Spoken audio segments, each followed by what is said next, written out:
तो चलिए शुरू करते हैं 27 सितंबर का न्यूज़पेपर एनालिसिस। और आज के इंडियन एक्सप्रेस में काफी इंपॉर्टेंट एडिटोरियल्स है जो हमारे एग्जाम में यूपीएससी में काफी काम आ सकते हैं। तो कौन कौन से हैं चलिए देखते हैं। अभी सबसे पहले अगर हम बात करते हैं एक्सप्लेन सेक्शन की, तो एक्सप्लेन सेक्शन में हमें जो आसाम का कॉन्फ्लिक्ट है ओवर द लैंड ये देखने को मिलता है। इसके बारे में हम डिटेल देखेंगे, क्या चल रहा है, क्या हो रहा है उसके बारे में। जो पीडीएफ है वो आपको टेलीग्राम चैनल से मिल जाएगी। आप मुझे फेसबुक इंस्टाग्राम पर भी फॉलो कर सकते हो। आपकी कोई भी क्वेरीज है तो आप मैसेज भी कर सकते हो। डाउनलोड कीजिए एमएम एकेडमी ऐप और जितने भी वीडियोस हैं उनको एंजॉय कीजिए, क्योंकि आपके लिए मेरे द्वारा बहुत सारे कोर्सेस लाए जा रहे हैं। Indian polity, India year book, ancient history, geography, medieval history, modern history, मतलब ऑलमोस्ट आपको जो यूपीएससी कोर्सेस है, स्टेट पीएससी कोर्सेस है वो देखने को मिलेंगे। हाईएस्ट क्वालिटी कंटेंट है और लोएस्ट प्राइजेस में है। और अभी ऑफर जो है वो आपको देखने को मिलेगा। इसे डाउनलोड कीजिए एमएम एकेडमी ऐप और वीडियोस को एंजॉय कीजिए फटाफट।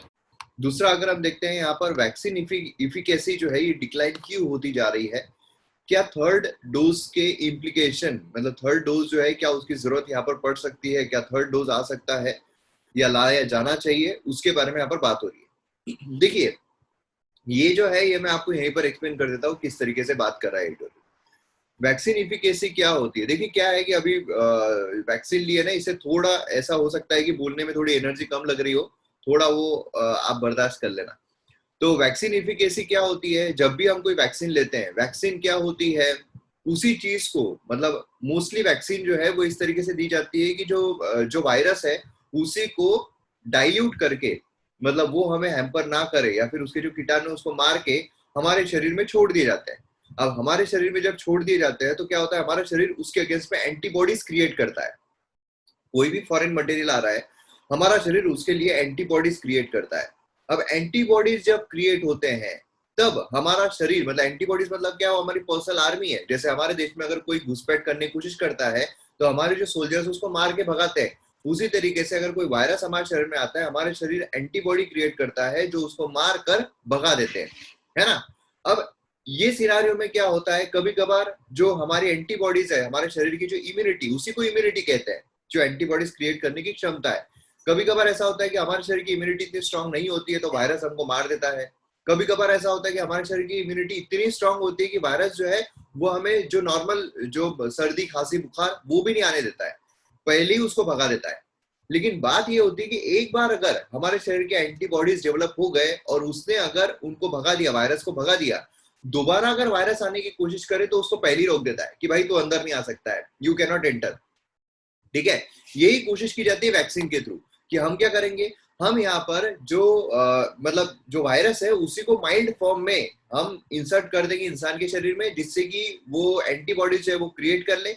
अब एकदम माइल्ड फॉर्म में है तो वैसे भी वायरस जो है वो कुछ ज्यादा फर्क करेगा नहीं शरीर पर, है ना, कोई ज्यादा तबियत खराब करेगा नहीं शरीर की। तो एंटीबॉडीज एटलीस्ट डेवलप हो जाएगा। और एंटीबॉडीज अगर डेवलप हो जाते हैं तो जब मेन वायरस एंटर करने की कोशिश करता है तो एंटीबॉडीज बोलते हैं भाई रुक जा, हम पहले से तैयार है तेरे रक्षण के लिए, है ना, हम अब ऐसे शरीर में घुसने नहीं देंगे। तो ये बेसिकली उसका कॉन्सेप्ट होता है वैक्सीन का। अब वैक्सीन जो है फर्स्ट डोज दी गई, फर्स्ट डोज से क्या हुआ, जो एंटीबॉडीज है वो डेवलप हो गए लोगों के शरीर में, है ना। कोई भी वैक्सीन जो है वो ली गई तो उसके बाद एंटीबॉडीज है वो डेवलप हो गए शरीर में।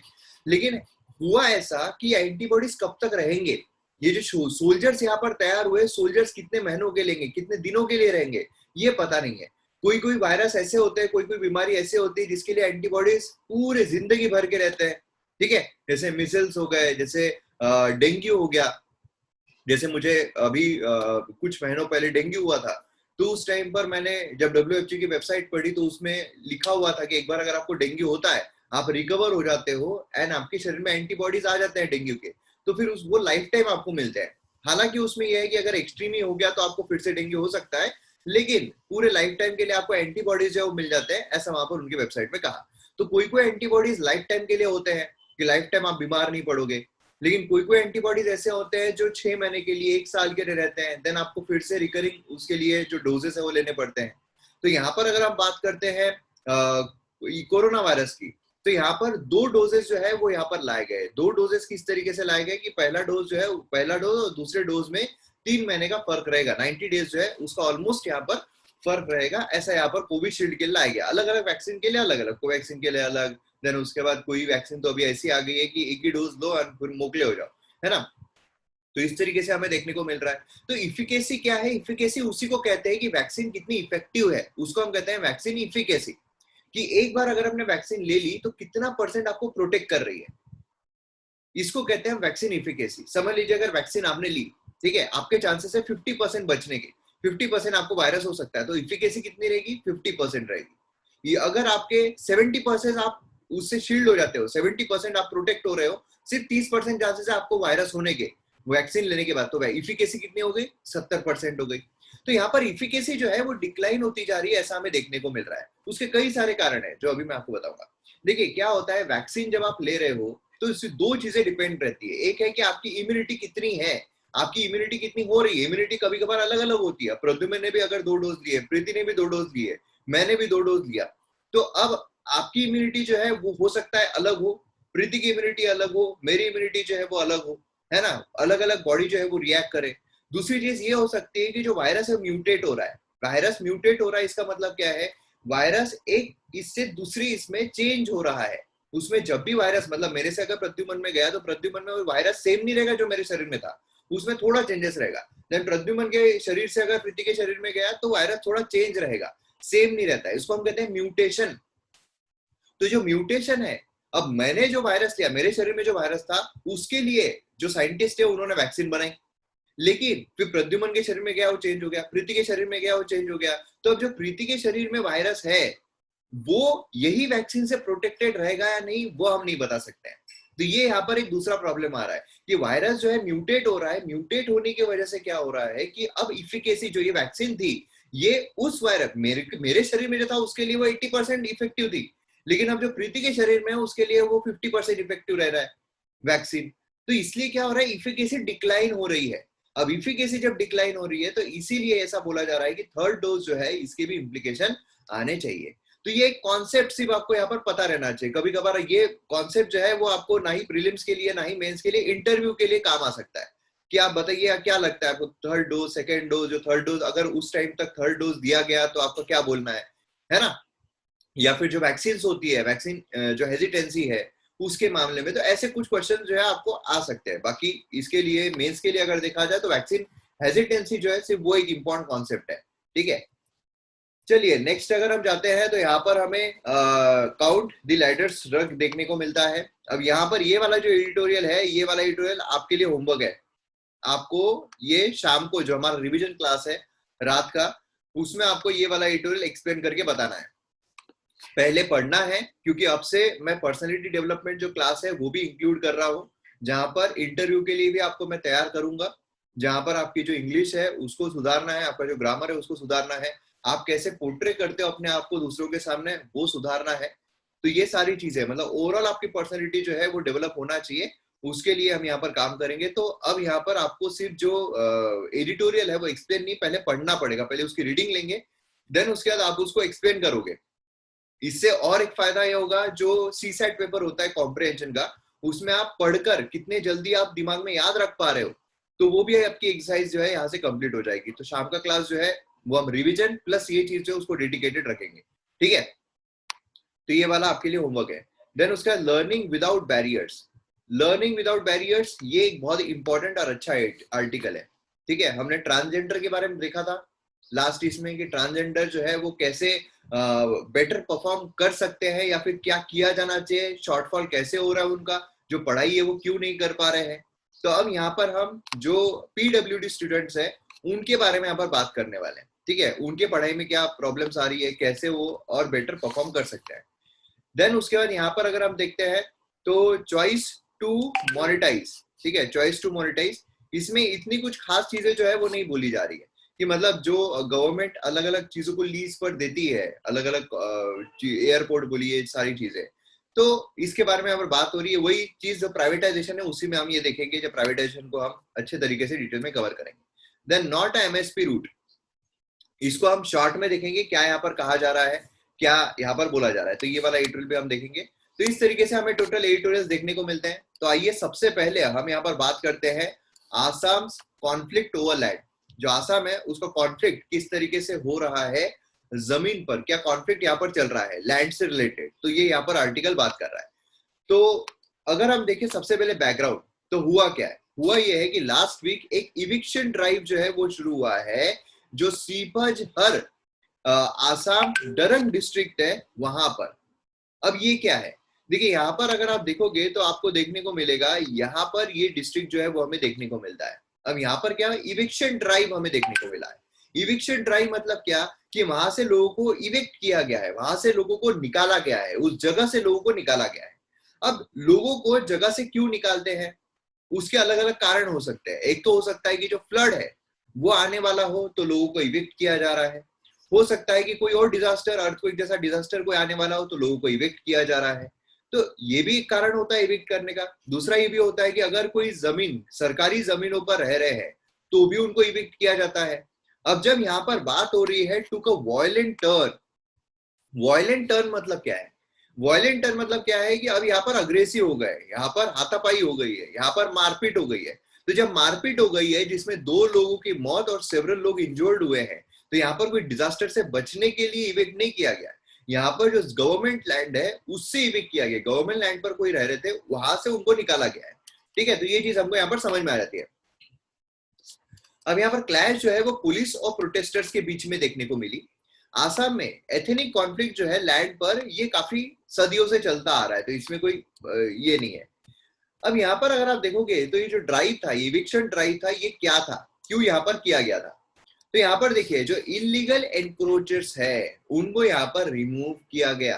एम क्या था, जो इलीगली रह रहे हैं, इलीगली कोई जमीन, गवर्नमेंट जमीन पर आप रह सकते हो क्या, कोई अगर किला है, ठीक है, किला अब किसके अंडर में आता है, किला, किला आता है गवर्नमेंट के अंडर में। अब अगर आप वहां पर किले पर जाओ और किले पर बोलो कि नहीं मैं राजा हूं और मैं यहीं पर रहूंगा, यहाँ से मुझे कोई नहीं निकाल सकता है, तो गवर्नमेंट तो आएगी आपको वहां से निकालने में, है ना। तो इलीगल एनक्रोचर जो है उनको रिमूव करना, ये इसका एम था।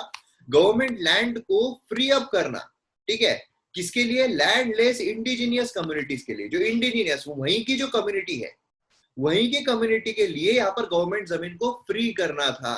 मतलब इससे हमें 2 चीजें पता चलती है, इससे तर्क निकलता है 2 चीजों का। मैं हमेशा बोलता हूँ बिटवीन द लाइन्स पढ़ा कीजिए, एक सेंटेंस जो बोला गया है उसका अर्थ क्या निकल सकता है। दूसरा दूसरा अर्थ ये है कि यहाँ पर जो इंडिजिनियस लोग हैं वो नहीं रह रहे, जो गवर्नमेंट जमीन है जहां से निकाला गया है वो लोग इंडिजिनियस नहीं है। इंडिजिनियस मतलब वहां के लोग नहीं है, ये कोई बाहर से आए हुए लोग हैं जो वहां पर सेटल हुए हैं, उनको निकाला जा रहा है जिससे कि वहां के जो लोग हैं, वहां की जो कम्युनिटी है, उनको जमीन दी जा सके। समझ में आया, ये एक बहुत इंपॉर्टेंट चीज जो है वो हमें यहाँ पर देखने को मिलती है। ड्राइव जो है मंडे और थर्सडे उन्होंने इविक्ट किया 1200 से 1300 फैमिलीज को इलीगली, जिन्होंने रफली 10,000 बीघा जो गवर्नमेंट की जमीन है उसको इलीगली ऑक्यूपाई किया था। लेटर बाद में जो स्टेट बजट है उसमें भी 9.6 करोड़ जो है एग्रीकल्चर प्रोजेक्ट्स के लिए दिए गए। यहाँ पर गुरु कुंती प्रोजेक्ट, जहां पर क्या है कि प्रोजेक्ट जो है ये अफॉरेस्टेशन को यहाँ पर प्रमोट करेगा, एग्रीकल्चर एक्टिविटीज को प्रमोट करेगा जिसमें इंडिजिनियस यूथ रहेंगे। समझ में आया, मतलब क्या है, एक जमीन, गवर्नमेंट जमीन जिसको गवर्नमेंट जो है वो इस्तेमाल करने वाली है गुरुकुति प्रोजेक्ट के लिए, ठीक है। उसमें क्या होने वाला है, अफॉरेस्टेशन, जो फॉरेस्ट है उसको उगाया जाएगा, जो एग्रीकल्चर एक्टिविटीज है वो की जाएगी, और उस एग्रीकल्चर एक्टिविटीज में जो वहां के यूथ है, वही एरिया के जो यूथ है उनको इंक्लूड किया जाएगा। लेकिन लेकिन वहां पर बाहर के कोई लोग आकर रह रहे थे, इसीलिए ये लोगों को इवेक्ट किया गया, निकाल दिया गया वहां से, जिससे कि जो प्रोजेक्ट था गवर्नमेंट का वो यहाँ पर इस जमीन पर, सरकारी जमीन पर किया जा सके। क्लियर है, तो ये चीज यहाँ पर बेसिकली कहना चाह रहे हैं। अब यहाँ पर अगर हम बात करते हैं कि कौन लोग इविक्ट किए गए, अब ये है कि बाहर से कौन लोग आए थे, कौन लोग यहाँ पर इविक्ट किए गए हैं, तो इसमें हमें देखने को मिलता है प्राइमरीली बंगाली स्पीकिंग मुस्लिम्स जो है उनको यहाँ पर इविक्ट किया गया है, जो यहाँ पर मोस्टली पीजेंट्स है और डेली वेज अर्नर्स है। यहाँ पर ये जो जमीन है इनका मतलब ये जो लोग है यहाँ पर जो रह रहे थे, जिनको इविक्ट किया जा रहा है, जिनको निकाला जा रहा है, उनका ये बोलना था हमने ये जो जमीन है, जो लोकल्स यहाँ पर रह रहे थे उनसे खरीदी है, तो जब खरीदी है तो गवर्नमेंट कैसे निकाल सकती है। अब सरकारी जमीन है, सरकारी जमीन किसी को बेची नहीं जा सकती। तो अब ये तो जाहिर सी बात है कि ये धोखे से हुआ है, कि अगर लोगों ने खरीदी भी है तो धोखे से हुआ है। ट्रांजैक्शन जो है बिना किसी डॉक्यूमेंट का हुआ है, इसीलिए उनके पास कोई सबूत भी नहीं है कि हमने ये जमीन जो है वो खरीदी है, ये सब कुछ हुआ है। देन उसके बाद ये जो इविक्शन है वायलेंट कैसे हो गया? देखिए क्या हुआ, लास्ट मंडे को 800 फैमिलीज जो उनको इविक्ट किया गया। लोकल्स और एक्टिविस्ट जो है वो काफी अनहैप्पी थे, बिना किसी प्रॉपर रिहेबिलिटेशन प्लान के इनको इविक्ट किया गया। क्या है कि जब भी हम किसी को इविक्ट करते हैं, यहाँ से दूसरी जगह पर शिफ्ट करते हैं, तो यहाँ से कहाँ लेकर जाएंगे, कहाँ लेकर जाएंगे? क्योंकि हर इंसान को डिग्निफाइड लाइफ जीने का अधिकार है ना? तो अब उसके अगर हम उसको एक जगह से दूसरी जगह शिफ्ट कर रहे हैं, निकाल रहे हैं, तो दूसरी जगह अगर नहीं रख रहे हैं तो उसकी डिग्निटी को हैम्पर हो रहा है। तो ये चीज हमें देखने को मिलती है। तो बिना किसी रिहेबिलिटेशन प्लान के उनको किया गया, ये पसंद नहीं आया। इसलिए all Assam minority students union जो है, उन्होंने एक डेमोन्स्ट्रेशन कैरी आउट किया कि प्रॉपर इविक्शन प्लान नहीं है ना? तो यहाँ पर क्या है कि गवर्नमेंट ने बोला कि ठीक है ठीक है ठीक है, हम मान लेते हैं, हम ऐसा इविक्शन जो है जब तक प्रॉपर कोई प्लान नहीं बन जाता तब तक हम इविक्ट नहीं करेंगे। लेकिन इविक्शन जो है वो कंटिन्यूसली चलता रह रहा था। इसके वजह से वहां पर क्या हुआ, लोग जो है वो चिढ़ गए एंड फिर वहां पर जो वायलेंस है वो हो गया। गवर्नमेंट की तरफ से ये बोला गया कि वहां पर जब सब कुछ प्लान के अकॉर्डिंग चल रहा था, स्टिल वहां पर जो लोग है उन्होंने पुलिस पर हमला कर दिया एंड वायलेंस जो है वो देखने को मिला। तो क्लियर है, समझ में आ गया आपको अच्छे तरीके से? यहाँ पर एडिटोरियल लर्निंग विदाउट बैरियर्स, जो लर्निंग्स है बिना किसी बैरियर्स के, क्या है ये, क्या किस बारे में बात कर रहा है आर्टिकल? ये आर्टिकल बात कर रहा है जो ऑनलाइन एजुकेशन है ये डिसेबल्ड चिल्ड्रन को ग्रेटर लर्निंग अपॉर्चुनिटीज दे सकता है, उस बारे में। याद कीजिए जो ट्रांसजेंडर है उनके लर्निंग आउटकम की हमने बात की थी, है ना? जो प्रॉब्लम्स है, जो सोल्यूशन है, उसकी हमने बात की थी। यहाँ पर जो डिसेबल्ड चिल्ड्रन है उनके लर्निंग अपॉर्चुनिटीज की बात की जा रही है। कैसे आ सकती है? सबसे पहले तो फैक्ट देख लेते हैं जो हमने ट्रांसजेंडर के टाइम पे भी देखा था। ग्लोबली 15% ऑफ द पॉपुलेशन जो है वो डिसेबिलिटी में, कोई ना कोई फॉर्म की डिसेबिलिटी में रह रही है। 15% ऑफ ग्लोबल पॉपुलेशन। अभी जो 15% है उसमें से भी जो 80% है वो डेवलपिंग कंट्रीज में हमें देखने को मिल रहे हैं, सिर्फ 20% डेवलप कंट्रीज में है। तो पर्सन्स विद डिसेबिलिटी, जिसे पीडब्ल्यूडी भी कहा जाता है, are among most marginalised group. ठीक है, ये रेंज ऑफ बैरियर फेस करते हैं, मतलब सोशल इकोनॉमिक आउटकम जो उसमें बैरियर क्रिएट होता है, उसमें एडवर्स इफेक्ट होता है, बहुत सारे अड़थड़े उनके जिंदगी में आते हैं, है ना? और उसी के साथ साथ हमारे यहाँ पर जो इंफ्रास्ट्रक्चर सपोर्ट है वो भी काफी कम है, जो उनकी डे टू डे एक्टिविटी में काफी हैम्पर करता है। तो ये सारी चीजें हमें देखने को मिलती है। अभी यहाँ पर अगर हम देखते हैं लिटरेसी रेट के बारे में, कितने पढ़े लिखे हैं, तो हमें पता चलता है over the last 65 years overall global literacy rate जो है वो इंक्रीज हुई है 4% फॉर एवरी 5 ईयर्स। मतलब 42% जो 1960 में थी वो 86% चली गई है 2019 में। काफी लोग लिटरेट हो गए हैं। लेकिन अगर हम ग्लोबल लिटरेसी रेट देखते हैं डिसेबल्ड की, तो वो 3% हमें देखने को मिली, 3%। समझ रहे हो? जो ट्रांसजेंडर का हमने देखा था कि 18 लाख बच्चे बोर्ड पे बैठे थे, सिर्फ 9 जो है वो ट्रांसजेंडर के थे। उसी तरीके से यहाँ पर आप देखोगे तो 86% ग्लोबल पॉपुलेशन हमें ग्लोबल लिटरेसी रेट हमें देखने को मिल रहा है, और सिर्फ 3% जो है वो हमें डिसेबल्ड चिल्ड्रन का देखने को मिल रहा है। और उसमें से भी 1% है फीमेल्स के लिए। मतलब अगर 100 बच्चियां हैं, लड़कियां हैं, तो सिर्फ एक जो है वो पढ़ी है, एक जो है वो लिटरेट है, ये हमें देखने को मिल रहा है। 90% जो डिसेबल चिल्ड्रन है डेवलपिंग कंट्रीज में वो स्कूल अटेंड ही नहीं करते, रेदर अटेंड कर ही नहीं पाते हैं, क्योंकि उनको वैसा एटमॉस्फेयर नहीं मिल पाता है, वैसे उनको फैसिलिटीज नहीं मिल पाती, वैसा उनको इंफ्रास्ट्रक्चर जो है वो नहीं मिल पाता है। तो ये सारी प्रॉब्लम्स है। स्कूल ड्रॉप आउट रेट जो है काफी हाई है। क्यों हाई है? क्योंकि एडिक्वेट इंफ्रास्ट्रक्चर नहीं है। उसी के साथ रीडिंग मटेरियल जो है उनकी इनएक्सेसिबिलिटी हमें हमें देखने को मिलती है कि पढ़ने के लिए कोई प्रॉपर ये नहीं है। टीचर जो है वो ट्रेन नहीं है। क्या होता है कि टीचर्स अगर ट्रेंड हो, टीचर को पता है कि कैसे हैंडल करना है, तो वो इजीली एटमॉस्फेयर वैसा बना सकते हैं। लेकिन वो ट्रेंड ही नहीं, उनको पता ही नहीं है।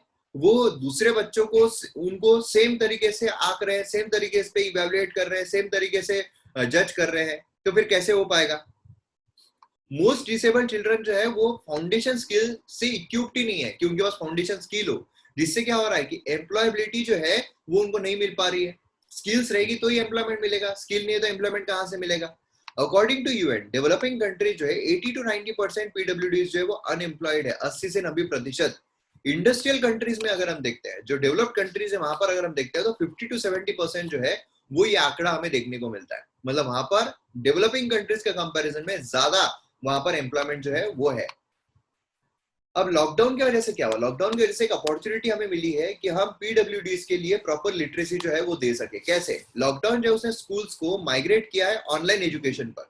ऑनलाइन एजुकेशन के पास ये पोटेंशियल है कि वो लर्निंग को ज्यादा एक्सेसिबल बना सकती है पीडब्ल्यूडीज के लिए। यहाँ पर फिजिकल बैरियर जो थे कि ट्रांसपोर्टेशन, मतलब एक जगह से दूसरी जगह उनको स्कूल में जाना है तो स्कूल में कैसे जाएंगे, फिर ड्रॉप करना, ये सब करना, वो करना, मोबिलिटी जो इशू था, यहाँ से वहां जाने का प्रॉब्लम, तो ये क्या हो गया, ये सब खत्म हो गए, क्योंकि अब घर में एक जगह पर रहकर वो पढ़ सकते हैं, एक जगह पर रहकर वो पढ़ाई कर सकते हैं। ई लर्निंग ने यहाँ पर जो मटेरियल है वो इतना इजी कर दिया है, क्योंकि अब रिपीटेडली वीडियोस देख सकते हैं, है ना। मतलब अब अभी क्या है, एट प्रेजेंट अगर आप देखोगे तो आप भी ये जो वीडियो है बार बार देख सकते हो। अगर आपको कोई चीज समझ में नहीं आए, दोबारा अगर देखना, दोबारा देख सकते हो। तो ये फायदा जो है वो हमें देखने को मिलता है। वेरियस असिस्टिव टेक्नोलॉजीज जो है, जैसे स्क्रीन रीडर्स हो गए, टेक्स्ट मैग्नीफायर हो गए, स्पीच रिकॉग्निशन सॉफ्टवेयर हो गए, ब्रेल कीबोर्ड हो गया, देन उसके बाद साइन लैंग्वेज इंटरप्रेटर हो गए, वीडियो विद सबटाइटल्स हो गए। तो ये सारी चीजें हमें देखने को मिलती है जो काफी हेल्प करती है पीडब्ल्यूडी स्टूडेंट्स को, है ना, कि वो अच्छे तरीके से अपनी पढ़ाई जो है वो जब तक उनको समझ में ना आए तब तक वो कर पाए, और जो उनको ना समझ में आए वो अच्छे तरीके से पढ़ पाए। इंटरनेट पेनिट्रेशन, देखिए सबसे बड़ा प्रॉब्लम क्या आता है, यही आता है, हम अगर देखते हैं कि ऑनलाइन एजुकेशन जो है वो अच्छा क्यों नहीं है, क्योंकि ऑनलाइन एजुकेशन में जो इंटरनेट पेनिट्रेशन है वो नहीं है, बहुत कम जगहों पर इंटरनेट फैसिलिटी जो है वो अभी हमें देखने को मिल रही है। लेकिन अगर हम बात करते हैं पॉजिटिव साइड की, तो इंटरनेट पेनिट्रेशन जो है वो काफी फास्ट हुआ है। जनवरी 2021 अगर हम देखते हैं तो 4.66 billion active internet user world wide है। 60% जो ग्लोबल पॉपुलेशन है उसके पास इंटरनेट कनेक्टिविटी है, और out of 830 million young people जो ऑनलाइन है उसमें से 320 मिलियन 39% जो है चाइना और इंडिया के हमें देखने को मिल रहा है। चाइना और इंडिया नेट पे बैठे, इंटरनेट पे क्या कर रहे हैं, इंटरनेट पे बैठे क्या देख रहे हैं, आधे ज्यादा लोग 90% लोग फालतू की चीजें देख रहे हैं, जिसमें उनको शॉर्ट टर्म प्लेजर मिल रहे हैं, लॉन्ग टर्म जो है वो उनको नुकसान हो रहा है, वही चीज पे वक्त जो है वो जाया कर रहे हैं। लेकिन आज अगर हम कोई स्किल वाली चीजें देखते हैं, ऑनलाइन ऑनलाइन बहुत सब अवेलेबल है, अगर आज हम कोई स्किल वाली चीज देख रहे हैं तो हो सकता है आपको अभी मजा ना आ रहा हो, अभी वो एंजॉयमेंट ना हो रहा, अभी आपको प्लेजर ना मिल रहा हो वो देखकर, लेकिन लॉन्ग टर्म में अगर आप देखोगे तो वो आपकी जिंदगी बना सकता है, और ये चीज जो है वो समझ में नहीं आ रही किसी को। प्राइसेस जो इंटरनेट सर्विसेज के वो भी ड्रॉप हुए, जिससे और एक बेनिफिट यहाँ पर आता है कि जो खर्चा है वो भी अब लोगों को कम हो रहा है इंटरनेट रखने का, है ना। और एडवांस जो है डिजिटल इकोनॉमी में ये यहाँ पर अनप्रेसिडेंटेड वर्क अपॉर्चुनिटी जो है डिसेबल के लिए वो भी क्रिएट कर रहा है। तो क्या हो रहा है, सब कुछ चीजें जो है यहाँ पर इतनी सॉल्ट हो रही है, इतनी अच्छी हो रही है कि यहाँ पर डिसेबल जो है वो भी यहाँ पर बेहतर अपॉर्चुनिटीज की तरफ जा सकते हैं। तो अभी मुझे बताइए, इसमें आपको कोई डाउट है क्या? कोई डाउट नहीं है? ओके, चलिए ग्रेट। देन यहाँ पर नेक्स्ट आर्टिकल हमें देखने को मिलता है नॉट दी एमएसपी रूट। ठीक है, एमएसपी रूट नहीं है। अब ये क्या बात कर रहा है, नॉट दी एमएसपी रूट मतलब क्या?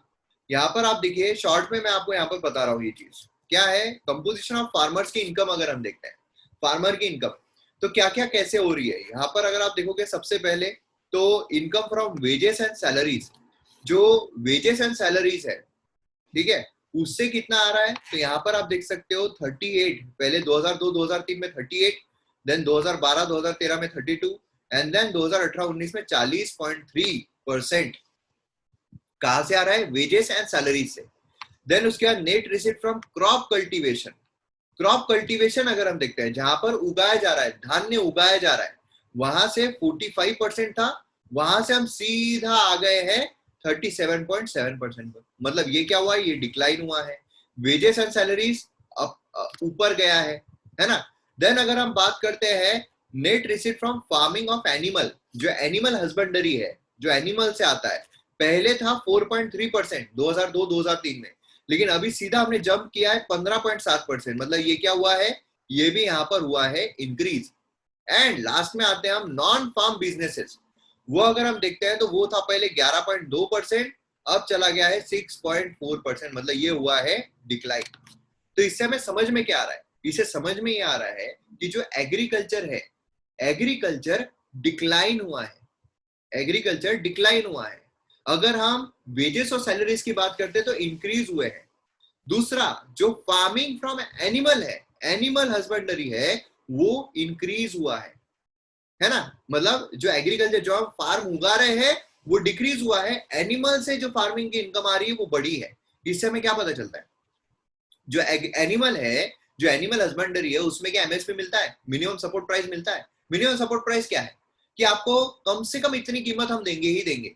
मतलब अगर आपने कोई धान्य उगाया है, ये धान्य अगर आपका नहीं बेचा जा रहा है, या फिर अगर आपको समझ लीजिए 100 रुपए लगे हैं ये धान्य उगाने में, और अगर आपसे कोई नहीं खरीद रहा है 100 रुपए में, तो कम से कम हम आपसे 110 रुपए में खरीदेंगे ही खरीदेंगे, गवर्नमेंट खरीदेगी। उसे हम कहते हैं मिनिमम सपोर्ट प्राइस, एमएसपी। अब एनिमल के इसमें क्या एमएसपी है? नहीं है। जब एनिमल के इसमें नहीं है, स्टिल हमें यहाँ पर इंक्रीज देखने को मिल रहा है। और एग्रीकल्चर के इसमें जो फार्मिंग है, कल्टीवेशन है, उसमें हमें एमएसपी देखने को मिल रहा है, लेकिन उसमें गिरावट हमें देखने को मिली है। क्या हुआ कि जब हमारे यहाँ पर अल नीनो आया, ठीक है, जब हमारे यहाँ पर ड्रॉट हुआ, तो उस दौरान क्या हो रहा था? उस दौरान जो गवर्नमेंट है उन्होंने बोला नहीं यार, हम यहाँ पर फार्मर की इनकम को डबल करेंगे, फार्मर की डबल 2022 तक। अब उसके लिए क्या है? एमएसपी बढ़ा, एमएसपी बढ़ा। तो इससे हमें क्या पता है? इससे हमें ये पता चलता है एमएसपी जो है वो उसका सोल्यूशन नहीं है। एमएसपी इसका सोल्यूशन नहीं है कि आप फार्मर की इनकम डबल कर सको। हमें यहाँ पर दूसरी चीजें करनी पड़ेगी। याद कीजिए वो एडिटोरियल जो हमने देखा है कि पेरिशेबल फ्रूट्स की तरफ हमें जाना है, पेरिशेबल प्रोडक्ट्स की तरफ। याद है वो आर्टिकल जो हमने कवर किया था? पेरिशेबल प्रोडक्ट्स की तरफ हमें जाना चाहिए, तब हम यहाँ पर इंक्रीज कर सकते हैं फार्मर्स की इनकम को। याद है ना? तो ये चीजें जो है काफी देखिए किस तरह कनेक्ट करना है। अलग अलग एडिटोरियल हमने देखे हैं, अलग अलग न्यूज़पेपर का था, लेकिन स्टिल काफी रिलेवेंट है, हमें वो याद रहता है और याद रहना चाहिए, जिससे हम कनेक्ट कर सके। अब इससे आउटकम क्या निकलता है? पहला ये है शेयर जो इनकम का फ्रॉम रेयरिंग एनिमल, ये यहाँ पर इंक्रीज हुआ है फॉर 4.3% टू 15.1%, है ना? और इसमें ये वर्थ है नोट करना कि इसमें कोई मिनिमम सपोर्ट प्राइस नहीं मिलता है। दूसरा है यहाँ पर शेयर जो इनकम का कल्टीवेशन से क्रॉप के वो डिक्रीज हुआ है फ्रॉम 45.8 टू 37.7%। तीसरा है शेयर ऑफ वेजेस जो है सैलरीज का, वो इंक्रीज हुआ है। और चौथा है शेयर जो है फ्रॉम नॉन फार्म बिजनेसेस, वो नीचे आया है। तो याद कीजिए हमने वो आर्टिकल में देखा था नॉन फार्मिंग जो है उसमें यहाँ पर हमें इंक्रीज करना पड़ेगा, लेकिन उसमें चैलेंजेस भी आ रहे थे। क्या चैलेंजेस थे? बहुत सारे चैलेंजेस थे, है ना? क्या चैलेंजेस थे? चलिए बताइए, एक आध दो चैलेंजेस आप बताइए। चलिए पहले प्रीति आप बताइए क्या क्या चैलेंजेस थे। सर फैसिलिटी कम है ना, कम होना, जैसे कि जो प्रोसेस फूड होता है तो उसके लिए फैसिलिटी भी चाहिए, तो फैसिलिटी कम होना और स्किल नॉलेज नहीं होना, ये सब था सर।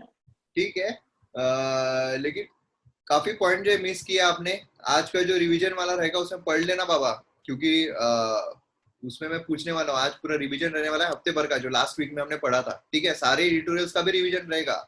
ओके, चलिए। तो यहाँ पर ये चीजें जो है हमें देखने को मिल रही है, इसलिए पता चल रहा है एमएसपी जो है वो सोल्यूशन नहीं, अल्टीमेट सोल्यूशन नहीं है कि आप यहाँ पर फार्मर की इनकम को इंक्रीज कर सकते हो या डबल कर सकते हो। ठीक है, तो उसमें बहुत जरूरी है कि आप कैसे फार्मर्स को सहूलत दे रहे हो, कैसे फार्मर्स को स्किल्ड बना रहे हो, कैसे फार्मिंग जो है, फार्मिंग को आप डेवलप कर रहे हो। तो ये भी यहाँ पर बहुत इंपॉर्टेंट रोल प्ले करता है।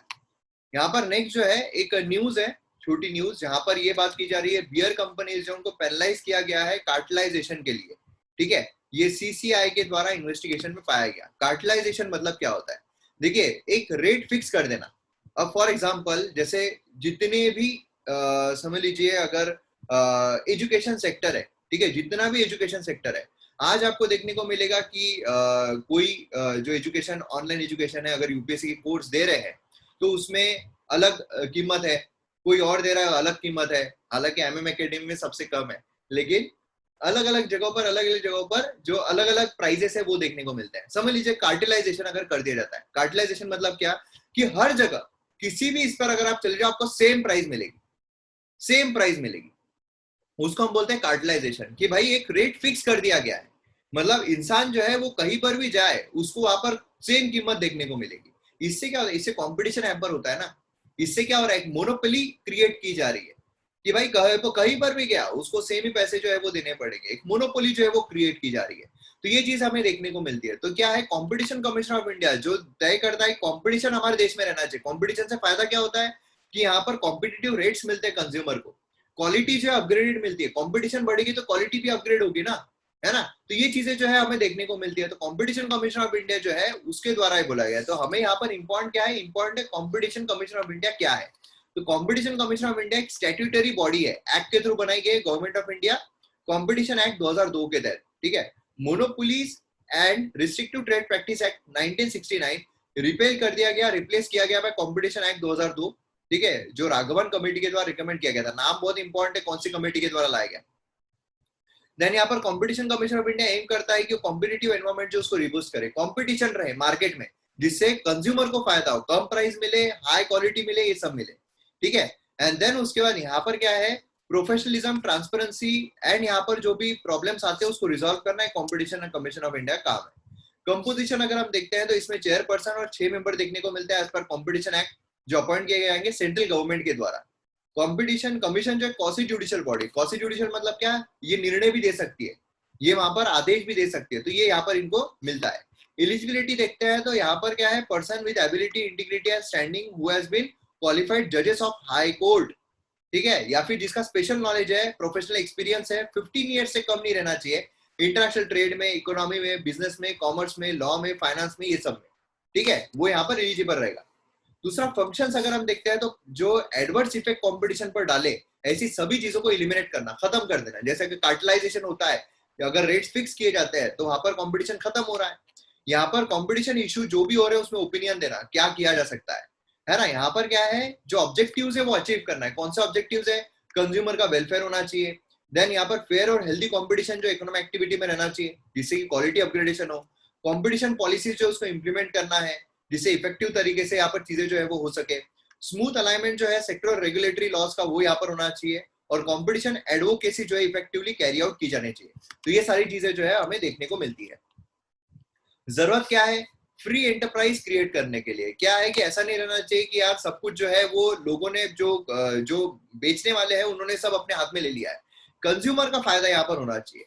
मार्केट डिस्टॉर्शन जो होता है उसके अगेंस्ट में यहाँ पर प्रोटेक्ट रहना चाहिए, एंड डोमेस्टिक इंडस्ट्रीज जो उनको यहाँ पर प्रोटेक्ट करना बहुत जरूरी है। ठीक है, तो ये सारी चीजें जो है वो हमें देखने को मिलती है। तो अभी मुझे बताइए अगर कोई डाउट है आपको तो हम रिजॉल्व करते हैं, बाकी यहाँ पर हमारा ये खत्म होता है। सर जो न्यूज़पेपर का रिवीजन है वो हम रात में ले तो चलेगा, सिर्फ न्यूज़पेपर का, बाकी का मतलब पॉलिटी का नहीं नहीं नहीं नहीं, सभी लेना है, सब सब दोपहर में रहेगा। दोपहर में 2 बजे, 3 बजे, 3 बजे तक बहुत टाइम आपको पढ़ने के लिए। मतलब 3 बजे स्टार्ट होगा और रात तक, मतलब कब तक भी चलेगा, सभी एक साथ का? हाँ हाँ हाँ, ओके ठीक है सर। मतलब 11 बजे कोई सेशन नहीं होगा सर? नहीं आज 11 बजे नहीं है। हाँ, तो काफी टाइम है आपके पास पढ़ने के लिए, पूरे हफ्ते भर का रिवीजन हम करने वाले हैं। ठीक है, हाँ सर, क्योंकि मैंने पढ़ा नहीं ना न्यूज़पेपर का, तो इसीलिए। नहीं बहुत टाइम है आपके पास, आराम से पढ़ लो। ठीक है सर कल का पीडीएफ सेंड कर दूंगा। हाँ हाँ वो सैटरडे का जो किया। हाँ हाँ ओके, चलिए देन मिलते हैं 3 बजे। Bye, take care.